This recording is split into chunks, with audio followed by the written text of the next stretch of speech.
मैं संपदा आप सभी का स्वागत करती हूँ आरोग्य का मॉडर्न युग इस कार्यक्रम में। इस कार्यक्रम के तहत आज हम बात करेंगे ब्लड कैंसर के बारे में। ब्लड कैंसर एक ऐसा कैंसर जिसके बारे में हम सब जानते हैं, ऐसा हमें लगता है, लेकिन इसका बढ़ता हुआ पैमाना देखकर अब थोड़ा डिटेल इसके बारे में जानने की कोशिश करेंगे। क्यों होता है ब्लड कैंसर और कैसे हम अपने आप को इस बीमारी से बचाने की एक कोशिश कर सकते हैं। और आज की इसी विषय पर चर्चा करने के लिए हमारे साथ हैं मॉडर्न होम्योपैथी के founder chairman doctor Vijay Kumar मानी सर। सर नमस्कार। और स्वागत है आपका कार्यक्रम में। सर, ब्लड कैंसर एक ऐसी बीमारी कि हर एज ग्रुप में आजकल इन दिनों पाई जा रही है और बहुत बड़े पैमाने पर संपूर्ण विश्व में इसका फैलाव है या प्रचार हुआ है। तो सर, ब्लड कैंसर एग्जैक्टली होता क्या है? ब्लड कैंसर ये जनरली 2 टाइप का होता है, एक एक्यूट ल्यूकेमिया और क्रॉनिक ल्यूकेमिया। दोनों के सिम्टम, दोनों ब्लड के ही कैंसर है, इसलिए ब्लड कैंसर ये कॉमन वर्ड उसके लिए यूज़ किया जाता है। लेकिन एक्यूट ल्यूकेमिया में क्या होता है, हीमोग्लोबिन कम होता है, प्लेटलेट कम होते हैं और सडन हीमोग्लोबिन और प्लेटलेट ड्रॉप होने की वजह से पेशेंट की मृत्यु आने की संभावना बहुत ज़्यादा रहती है, इसलिए उसको एक्यूट ल्यूकेमिया कहा जाता है। क्रॉनिक ल्यूकेमिया में जनरली क्या होता है, हीमोग्लोबिन कम होता है लेकिन प्लेटलेट बढ़ सकते हैं और प्लेटलेट बढ़ने के कारण नॉर्मल बाकी के जो ब्लड सेल्स है वो हैम्पर हो जाते हैं, WBC कम होते हैं या बढ़ जाते हैं। और ये स्लो, मतलब जो नुकसान पहुंचाता है वो स्लो पहुंचाता है। इसका सर्वाइवल रेट कंपैरेटिवली ज़्यादा है, इसीलिए उसको क्रॉनिक ल्यूकेमिया कहते हैं। क्रॉनिक ल्यूकेमिया में भी कुछ बार जो लिम्फेटिक नोड्स रहते हैं, लिम्फ नोड्स, वो भी इन्वॉल्व रह सकते हैं। एक्यूट ल्यूकेमिया में भी लिम्फ नोड्स इन्वॉल्व रह सकते हैं। दोनों ल्यूकेमिया में जो बोन मैरो रहता है वो इन्वॉल्व रह सकता है। कंपैरेटिवली एक्यूट ल्यूकेमिया ये डेडली डिसीज़ है, लोगों की मृत्यु की दर ज़्यादा है, इसलिए एक्यूट ल्यूकेमिया को डरने जैसा माहौल है। सर, वैसे तो कैंसर नाम से ही डर लगता है, लेकिन एक सामान्य सोच ऐसी है कि अगर अन्य किसी अंग का कैंसर है तो उसे ऑपरेट करके वो पार्ट अगर निकाल दिया जाए या ट्रीट किया जाए तो हम ठीक हो सकते हैं। ये कहीं ना कहीं उम्मीद होती है पेशेंट की और उनके परिवार वालों की। लेकिन ब्लड कैंसर एक ऐसा है कि ब्लड तो पूरे शरीर में होता है और उसे निकालना पॉसिबल भी नहीं है। तो जानलेवा कितना क्रिटिकल होता है ब्लड कैंसर?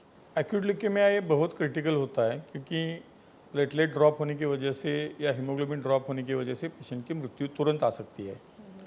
सिम्टम भी रैपिडली उसमें डेवलप हो जाते हैं।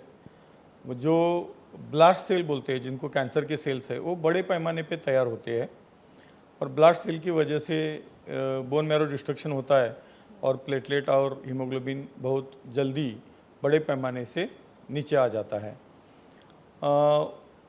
एक्यूट ल्यूकेमिया को कन्वेंशनल ट्रीटमेंट ये केमोथेरेपी, कुछ बार रेडिएशन भी दिया जाता है, लेकिन वो क्योर होता है ऐसे नहीं बताते।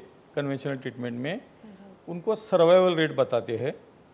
करीबन 61% सर्वाइवल रेट है जो लोग 5 साल जीते हैं। तो ल्यूकेमिया जो है उसमें सर्वाइवल कितना रहेगा, मतलब पेशेंट कितने साल जिएगा, इसी हिसाब से उनका एनालिसिस किया जाता है। जी सर, और ब्लड कैंसर के लक्षण क्या होते हैं जनरली? मतलब हाँ, एक्यूट ल्यूकेमिया के और क्रॉनिक ल्यूकेमिया के लक्षणों में थोड़ा सा फर्क रहता है। पहले एक्यूट ल्यूकेमिया के बारे में बात करेंगे। एक्यूट ल्यूकेमिया में सडन वेट लॉस होता है, ड्रेंचिंग स्वेट्स, मतलब पसीना बहुत जल्दी आता है रात को, टेम्परेचर रहता है हमेशा या इवनिंग राइज ऑफ टेम्परेचर रहता है, खाना कम जाता है, और अगर फीमेल हो तो पर वजाइनल या पर रेक्टम ब्लीडिंग हो सकता है या मुंह से भी खून आ सकता है सडनली। मेल्स में भी पर रेक्टल या मुंह से या नाक से खून आना या वॉमिटिंग ऑफ ब्लड, ऐसे भी लक्षण दिख सकता है। जब वो प्लेटलेट बहुत बड़े पैमाने पे कम होते हैं तो ऐसा लक्षण दिख सकता है। भूख कम लगने की वजह से कुछ बार पेशेंट को चेस्ट में पानी हो जाता है, प्योर रिफ्यूजन भी लगता है। या एब्डोमेन में भी असाइटिस है, ऐसे भी कुछ पेशेंट में लक्षण दिख जाते हैं। और जो क्रॉनिक ल्यूकेमिया है उनमें WBC बहुत बड़े पैमाने पे और प्लेटलेट बढ़ने से एक तो वेट लॉस होता है, दूसरी बात भूख कम लगती है, धीरे धीरे बुखार आता है, दिन भर चलता है या 24 आवर बुखार रहता है या शाम को भी बढ़ सकता है, ऐसे जनरल लक्षण दिख जाते हैं। सर आपने अभी लक्षण बताए, लेकिन कारणों की अगर बात करें तो क्या कारण हो सकता है ब्लड कैंसर का? ब्लड कैंसर में यूजुअली जेनेटिक फैक्टर्स रह सकते हैं, बोन मैरो में कुछ डिफेक्ट हो तो। बाकी के कारणों में chemical exposure, radiation exposure, smoking, या मैंने जो पेशेंट 29 साल में देखे हैं उनमें बहुत से पेशेंट में पेन किलर्स, NSAIDs मतलब non steroidal anti inflammatory drugs लेने की हिस्ट्री ही बहुत से पेशेंट में मैंने देखी है। दांत दुखी के लिए या दूसरे कोई दर्द के लिए जो पेन किलर लोग लेते हैं या रिपीटेडली पेन किलर लेते हैं, तो उनमें मैंने ब्लड कैंसर के लक्षण देखे। मतलब ब्लड कैंसर के पेशेंट में ये हिस्ट्री मैंने देखी है, पेन किलर लेने की हिस्ट्री वो ज़्यादा पैमाने पे मैंने देखा है। और अगर हम कोशिश करें अपने आप को ब्लड कैंसर से बचाने की, तो किन चीज़ों का हमने ख्याल रखना चाहिए? जैसे मैंने बता दिया कि ये जो NSAIDs है, non steroidal anti inflammatory drugs, ibuprofen, paracetamol या डाइक्लोफेनेक सोडियम या एस्पिरिन, तो ये ड्रग से दूर रहना चाहिए, बारंबार उसका इंटेक नहीं करना चाहिए। माइल्ड अल्टरनेटिव उसमें देखना चाहिए, पेन किलर लेने की ज़रूरत है तो, या कम से कम बार वो लेना चाहिए। केमिकल का एक्सपोजर टालना चाहिए या रेडिएशन का एक्सपोजर टालना चाहिए, जैसे एक्सरे टेक्नीशियन वगैरह होते हैं या MRI टेक्नीशियन होते हैं, उन्होंने उसका एक्सपोजर टालना चाहिए। इसी प्रकार से हम प्रिवेंट कर सकते हैं। और अगर फिर भी लक्षण दिखते हैं तो तुरंत मॉडर्न होम्योपैथी के पास आना चाहिए, क्योंकि एक्यूट ल्यूकेमिया में भी और क्रॉनिक ल्यूकेमिया में भी बहुत जल्दी इंप्रूवमेंट दिखती है मॉडर्न होम्योपैथी के ट्रीटमेंट से। सर मॉडर्न होम्योपैथी का जो ट्रीटमेंट है ब्लड कैंसर का, उसकी क्या स्टेजेस है, किस तरीके से ट्रीट किया जाता है? मॉडर्न होम्योपैथी का ट्रीटमेंट एक OPD बेसिस ट्रीटमेंट है। एक्यूट ल्यूकेमिया जो है वो उसको सबसे भयानक माना जाता है, क्योंकि पेशेंट की डेथ रेट बहुत ज़्यादा है उसमें। सडन प्लेटलेट्स लॉस और ब्लड लॉस होने की वजह से पेशेंट के मृत्युमुखी पड़ने की दर बहुत ज़्यादा है। तो मैंने उसमें ऐसा देखा, जो पेशेंट हमने ट्रीट किए अब तक, उनमें पहले 15 दिन में या 1 महीने में ही इम्प्रूवमेंट दिखती है। इम्प्रूवमेंट जैसे कि हीमोग्लोबिन बढ़ जाना और प्लेटलेट बढ़ जाना, और प्लेटलेट कुछ महीनों के बाद ही नॉर्मल आते हैं, हीमोग्लोबिन भी नॉर्मल आते हैं, और जो ब्लास्ट सेल है वो ड्रास्टिकली बहुत कम होते हैं और फिर चले भी जाते हैं, और कुछ ही महीनों में ऐसे देखा है। तो मैं सभी लोगों को ये आह्वान करूँगा कि एक्यूट ल्यूकेमिया हुआ है तो घबराने की ज़रूरत नहीं है, हमारे पास आना चाहिए और कन्वेंशनल ट्रीटमेंट की तरफ नहीं जाना चाहिए, क्योंकि कन्वेंशनल ट्रीटमेंट में केमोथेरेपी और रेडिएशन यही ट्रीटमेंट है, और केमोथेरेपी का इतना अच्छा रिजल्ट नहीं देखा गया है। उसमें सिर्फ सर्वाइवल रेट देखते हैं लोग कि 5 साल तक पेशेंट जीता है या नहीं जीता है। और मॉडर्न होम्योपैथी की जो ट्रीटमेंट है उसमें हम तो ठीक करने की कोशिश करेंगे, और इम्प्रूवमेंट पहले महीने या 15 दिन में ही दिख सकती है। तो हम पेशेंट को ठीक करने के हिसाब से सोचते हैं। सर आपने जैसा अभी बताया कि आप पेशेंट को पूरी तरह ठीक करने की पूरी कोशिश करते हैं। हाँ। तो ऐसे आपके कई पेशेंट्स हैं जिनको आपने ठीक किया है और अलग अलग तरह के कैंसर से मुक्ति भी दिलाई है। और अक्सर हम जो बात करते हैं, हम पेशेंट्स के साथ बात करते हैं, उनका एक्सपीरियंस मॉडर्न होम्योपैथी के साथ कैसा रहा? नम्रता चौहान, उम्र 20 साल, रत्नागिरी की निवासी, ब्लड कैंसर से पीड़ित थी। उन्हें बार बार जुकाम, छींक और बुखार जैसी तकलीफें होती थी।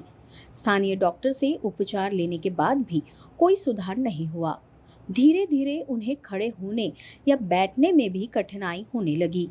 इसी बीच उनके शरीर में सूजन और खून की गांठें बनने लगी। उसमें पस होने लगा, जिससे उन्हें काफ़ी तकलीफ हुई। पहले मुझे लगातार छींक और खांसी होती थी और शरीर में सूजन भी आ गई थी। फिर मुझे न्यूमोनिया का बुखार हो गया, जिसके कारण मुझे रत्नागिरी के अस्पताल में एडमिट कराया। अस्पताल में एडमिट करने के बाद उसी रात डॉक्टर ने बताया कि मेरी बेटी की हालत बहुत खराब है, उसे तुरंत कोल्हापुर के अस्पताल में एडमिट करना पड़ेगा। उन्हें कोल्हापुर के प्रसिद्ध मल्टी स्पेशलिटी अस्पताल में दिखाया गया। तब उनका HB और प्लेटलेट्स बहुत कम हो गए थे। इसीलिए उन्हें एडमिट करके उपचार शुरू किया गया। उपचार के दौरान डॉक्टरों ने बोन मैरो रिपोर्ट के अनुसार अक्यूट ल्यूकेमिया प्रोबेबली मेलोइड यानी ब्लड कैंसर होने का निदान किया। एडमिट करने के बाद बोन मैरो टेस्ट किया गया। डॉक्टर ने बताया कि मेरी बेटी को ब्लड कैंसर है, उसकी स्थिति गंभीर है और वो अब बच नहीं सकती। उस समय मेरी सफ़ेद कोशिकाएं बहुत कम थी। हम उस अस्पताल में 2-3 दिन उपचार लेते रहे। इस दौरान मुझे खून भी चढ़ाया गया, लेकिन मेरी तबीयत में कोई सुधार नहीं हुआ। उनके ब्लास्ट सेल्स 85% तक बढ़ चुके थे। उन्हें 4 से 5 बार खून चढ़ाया गया, लेकिन उनकी तबीयत में कोई सुधार नहीं हो रहा था। डॉक्टरों ने उनके रिश्तेदारों को बताया कि नम्रता के जीवित रहने की कोई संभावना नहीं है। फिर उन्हें मॉडर्न होम्योपैथी के बारे में जानकारी मिली। जून में उन्होंने मॉडर्न होम्योपैथी से उपचार लेना शुरू किया। जून में हमें मॉडर्न होम्योपैथी के डॉक्टर विजय कुमार माने सर के बारे में जानकारी मिली और हमने वहाँ से उपचार लेना शुरू किया। मॉडर्न होम्योपैथी से उपचार शुरू करने के बाद उनके शरीर की सूजन कम होने लगी। बार बार बुखार आना, शरीर पर गांठें बनना और उनमें पस होना बंद हो गया। अगस्त की रिपोर्ट के अनुसार उनका हेमोग्लोबिन 3.5 से 9.2 तक बढ़ गया और प्लेटलेट्स 10,000 से 2,86,000 तक बढ़ गई है। मेरा ब्लड कैंसर अब पूरी तरह से ठीक हो चुका है। मॉडर्न होम्योपैथी के डॉक्टर विजय कुमार माने सर से उपचार लेने के बाद मेरा कैंसर ठीक हुआ है। जो लोग कैंसर की बीमारी से पीड़ित हैं, उन्हें डॉक्टर विजय कुमार माने सर से सलाह जरूर लेनी चाहिए। मॉडर्न होम्योपैथी के उपचारों और डॉक्टर विजय कुमार माने सर के सही मार्गदर्शन से मेरी बेटी को नया जीवन मिला और वो अब स्वस्थ और सक्रिय है। नम्रता की पहले होने वाली सभी तकलीफें खत्म हो गई है। अब वह पूरी तरह से ठीक है और मॉडर्न होम्योपैथी के उपचार के साथ स्वस्थ और खुशहाल जीवन जी रही है। तो जाते जाते इतना ही कहूँगी, चाहे कैंसर कोई भी हो, हिम्मत नहीं हारे और मॉडर्न होम्योपैथी का साथ हमेशा अपने साथ रहे।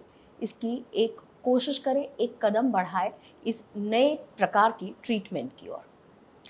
आज की ये चर्चा यहीं समाप्त करते हैं। अगले एपिसोड में फिर मिलेंगे, कैंसर के एक नए प्रकार के बारे में जानेंगे। तब तक के लिए नमस्कार।